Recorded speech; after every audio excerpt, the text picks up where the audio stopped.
For Texas Democrats, the state's Super Tuesday primary could help define the shape of a party that's on the rise after more than 2 decades of being shut out of power. During the Trump administration, the party has experienced a surge of new voters, ranging from suburban voters in areas of Texas historically dominated by Republicans to a new crop of young, racially diverse voters.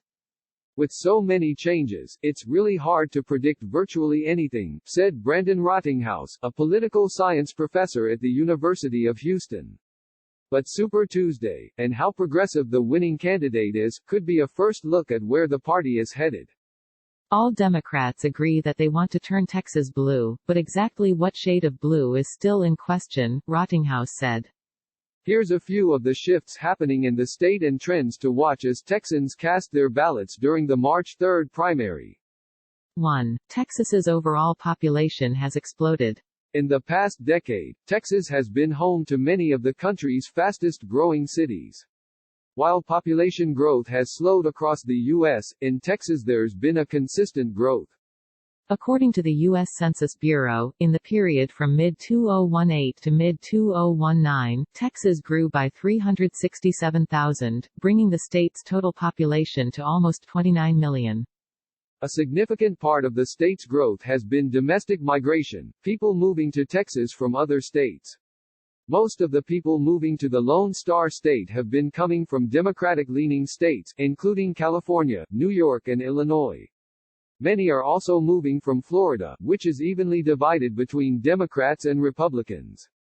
Texas is booming in a way that is changing the political dynamics, Rottinghaus said. In particular, it's making Texas politics more like national politics. Jim Henson, a pollster with the Texas Politics Project at the University of Texas at Austin, said the state's Democratic voters have been shifting slightly more to the left as the National Democratic Party has become more liberal. Despite what Texans often want to think, we are part of the rest of the country, Henson said. The national political shifts that we have seen happen elsewhere in the country are happening in Texas a little bit late. 2. Younger and more racially diverse Texans are turning out to vote. Democrats saw some fairly significant electoral gains in 2018. The party came closer to winning a U.S. Senate race than they had in decades, and they flipped several congressional and statehouse seats.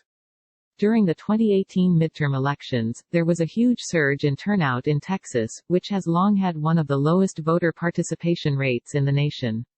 In the March primaries that year, Democratic turnout in particular more than doubled compared to 4 years earlier. Don't see the graphic above? Click here. Some of those gains have been attributed to a rise in young people and people of color voting, both groups that skew toward Democrats in the voting booth. Texas is one of the youngest states in the country. About 40% of the population is under the age of 30, and more than 60% those young people are people of color, largely Latino. It's projected that by 2022, 1 in 3 voters in Texas will be under 30. And while turnout among voters under 30 has historically been extremely low, just 8% in 2014, turnout among these voters tripled compared to the previous midterm election.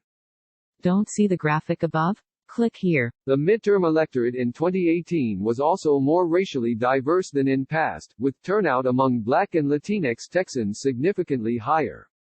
Don't see the graphic? Click here. 3. Democrats are drawing in voters from the suburbs. Some of those electoral gains for Democrats were also aided by the support of voters in Texas who have historically supported Republicans. These are places that are suburban Texas that have been the haven for Republicans for so long, but now are shifting. Said Rottinghaus, you have got swing voters who are willing to cross the line and vote for Democrats instead of voting for Republicans. Suburban counties around Austin, including Hays and Williamson counties, flipped to Democrats for the first time in decades. Don't see the graphic above? Click here. Democrats also dominated in Fort Bend, the suburban county west of Houston, and made significant gains in the suburban counties around Dallas, which have long considered Republican strongholds. President Trump has accelerated those shifts. I had worked in Republican politics when I was young and then became a school teacher, said 75-year-old Dorothy de la Garza, who is voting for the first time in a Democratic primary. I had no idea that I would ever be disappointed in a Republican president the way I am in this one.